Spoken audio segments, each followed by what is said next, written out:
Okay, good afternoon and welcome to St George's Park for this media conference with Angel Gomes. As ever, housekeeping, if we can keep it to 3 questions per person in the first round. If we have got time, we'll come back. And at the end, we'll have a short section and bargain until 10:30pm this evening. Rob, Sky Sports News, do you want to get us underway? Angel, lovely to see you. You too. Congratulations. Thank you. Look, we've seen the FA's clip of you talking to Morgan Gibbs White about how you FaceTimed each other when you got the call up and how neither of you quite knew. Talk us through that and how special was the moment?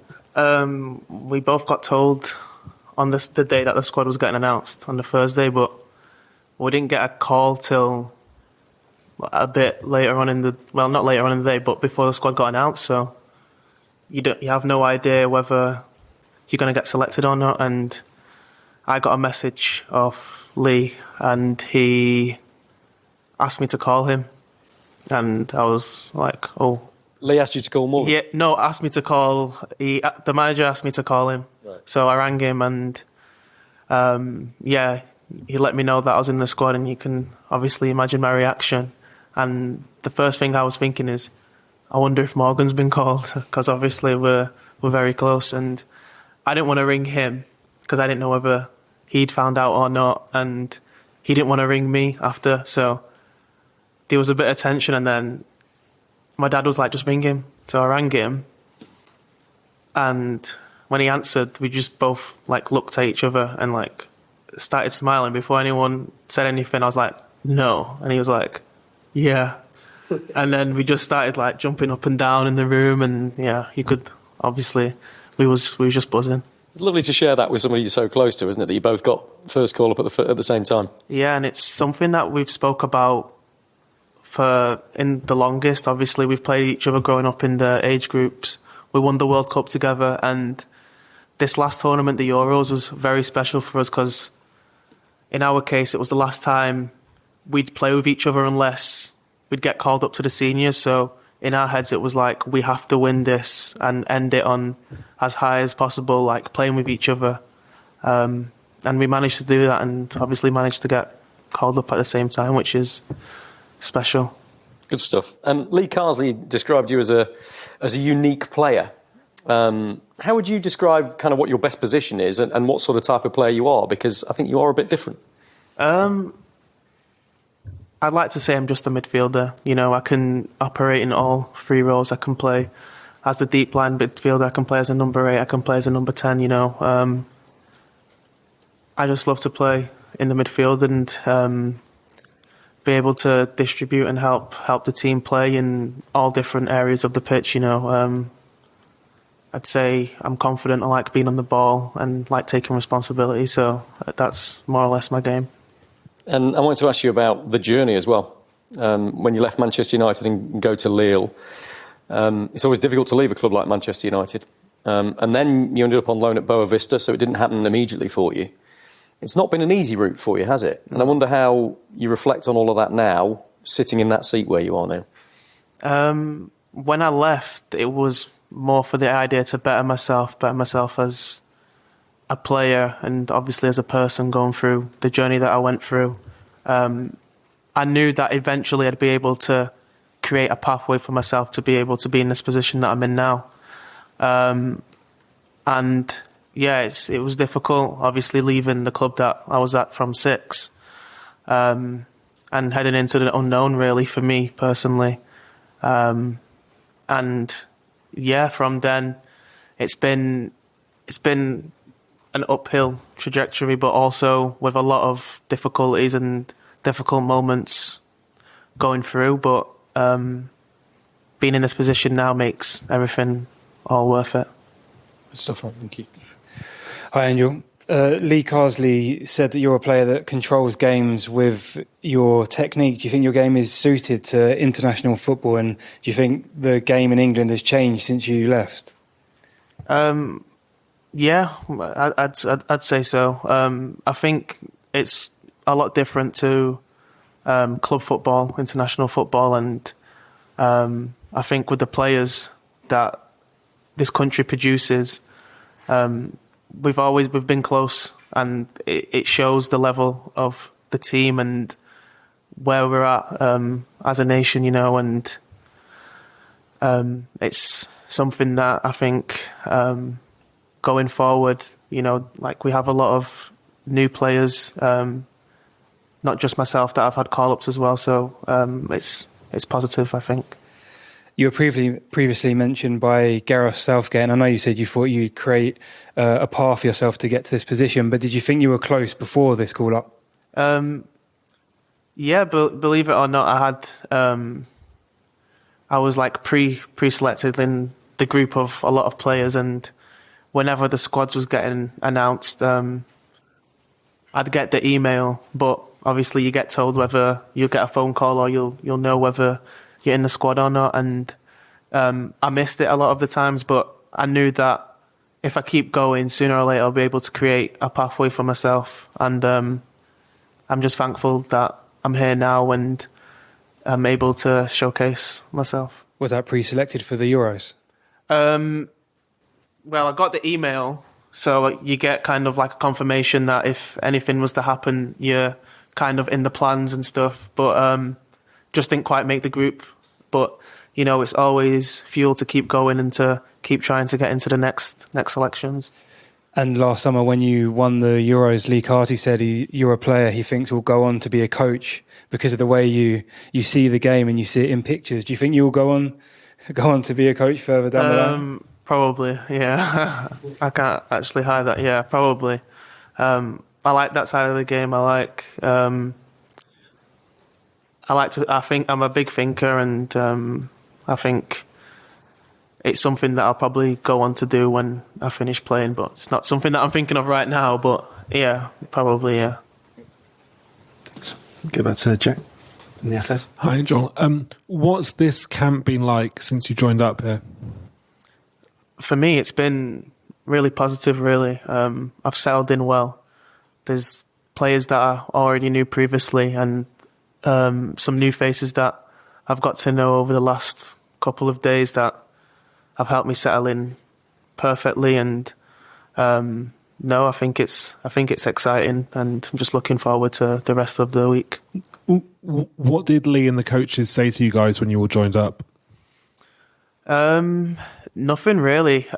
Just in the sense of we've been the squad obviously previously before I obviously joined, representing the country in the best way possible, and it's shown in the previous tournaments how close England have been as a nation, and we're kind of going off the back of that and trying to emulate and make the next step in winning the tournament, and that's what is here, trying to impose and set targets for the team.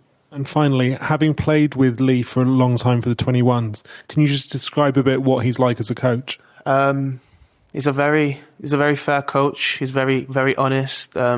He's direct in his approach, and he's very close to the squad, and I think it helps as a player when a coach takes interest in a player, not just on the pitch, but off the pitch also. Thanks. If you want to go first, then we'll go John and after you. Hi, Angel. With the first England call-up, just one from me. With the first England call-up, how hungry has it made you to, to make sure it isn't just a one-time thing? Yeah, that's in the back of my head. That was in the back of my head coming here, obviously.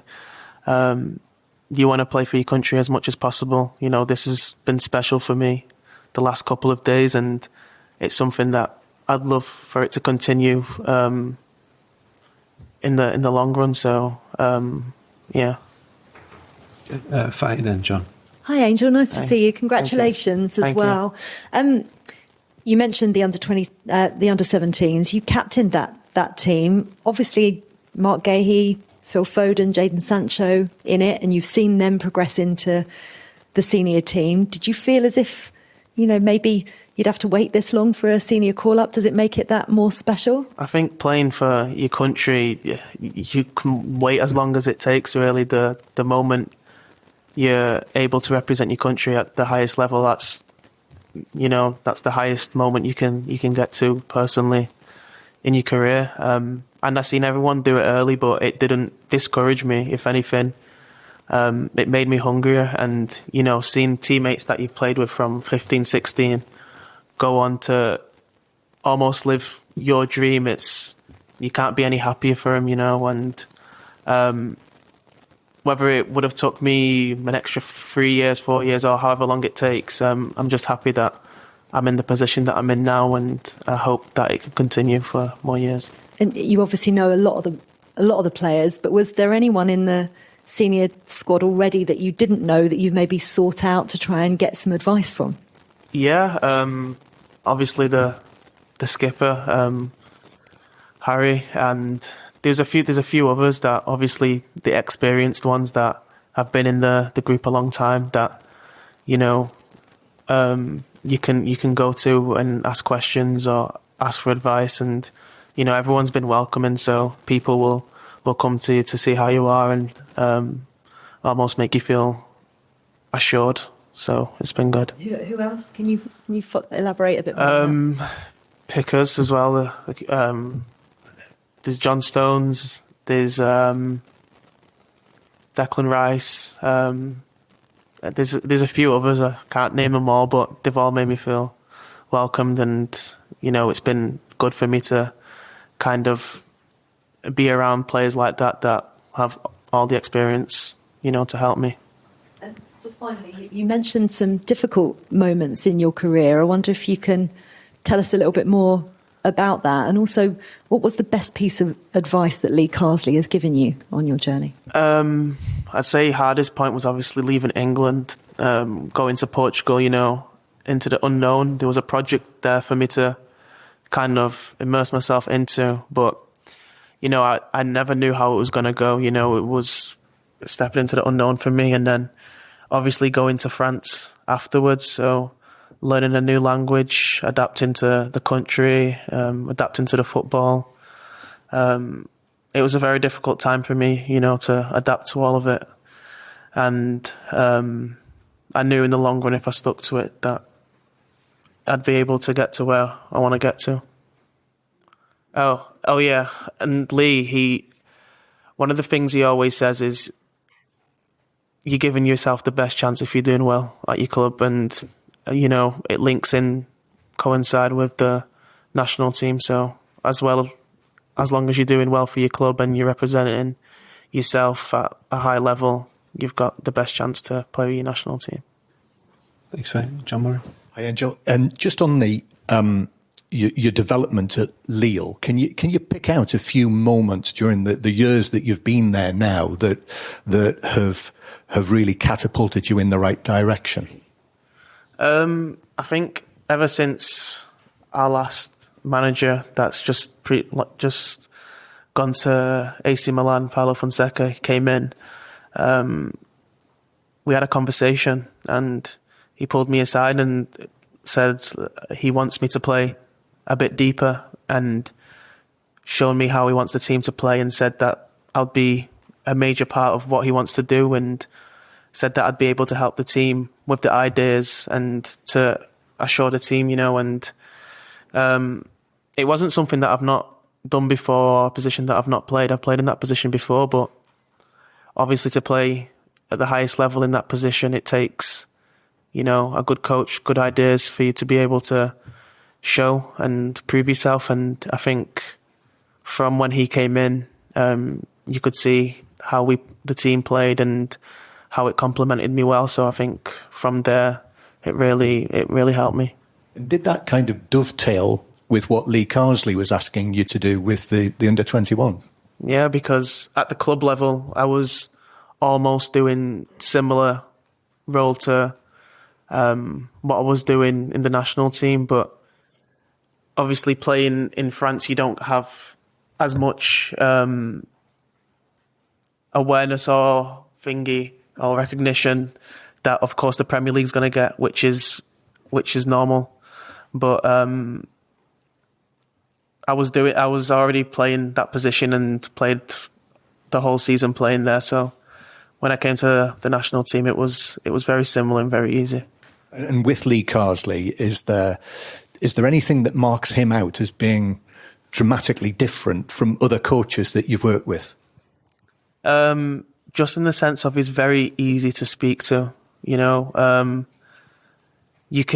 he'll ask you what you think of a training session, the game, or he'll pull you aside and say, I've got this planned out. What do you think? And it's not just him asking the question. He wants to really know your input, and he will listen, and he will listen to a lot of the other players. And, you know, I think when a manager puts that ownership and, you know, that confidence in you, you repay it on the pitch. And, you know, I think he's really good at doing that. That's James Robson at the end.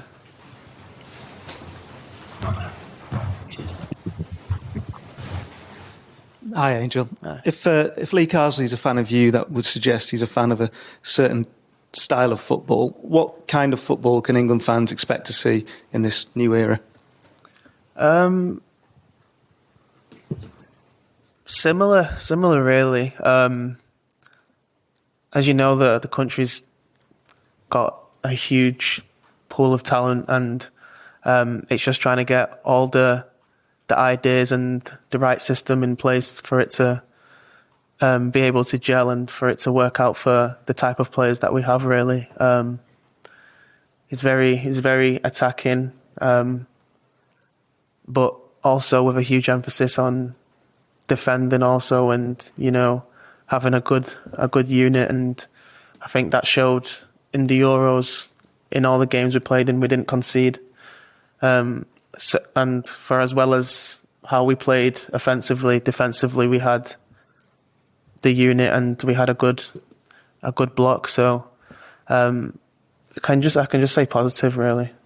And I wonder, when you were watching this England team at the Euros, the senior team, given the sort of quality that was in that team and players who didn't even get to play that much, could you see where you would fit into that team? Yeah, I'd like to say so. Yeah, I could see where I could fit in. Obviously, it's really difficult to play for England. It's really difficult, like I said, with the amount of talent and the amount of players that are playing at a high level consistently. You know, you've got to be on top of your game, and you've got to be consistent. And, you know, watching the games, you can always kind of put yourself in situations or situations where you think you can help. I think as a player, there'll be players that didn't get called up to go also that would tell you the same thing. Thank you. Thanks, James. We'll end the live section there and move on to a short section and Barker till 10:30 p.m. this evening.